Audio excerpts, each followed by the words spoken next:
ओम नमः शिवाय महारुद्राय हे बाबा धवलेश्वराय वालालिंग महाप्रभु दीपम ज्योति परम ब्रह्म दीपम ज्योति जनार्दन दीपाहरतु मे पापो पूजा दीप नमस्तुते महाप्रभु धवलेश्वराय वालालिंगाय नमो नमः। संसार सुखिरखंतु।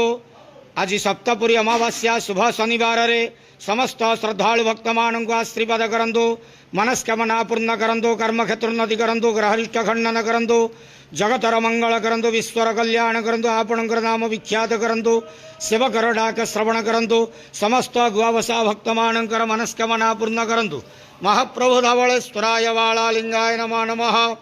प्रभु वंदे देव मापति सुरगुरु वंदे जगत कारणम वंदे पन्नगभूषण मृगहरम वंदे पशूनांपति वंदे सूर्य सुसंग वंदे नाम वंदे मुकुंद प्रियम वंदे भक्तनम संचवर्धम वंदे शिवम शंकरम धवलेश्वर बालालिंग महाप्रभु। संसार सुखिरखंतु आनंद जवार हरि बोलो। आज सप्तपुरी अमावास्या शुभ शनिवार रे समस्त श्रद्धालु भक्त मान को आशीर्वाद करंतु आनंद के वार हरि बोलो। बाबा धवलेश्वराय वालालिंगाय नमो नमः।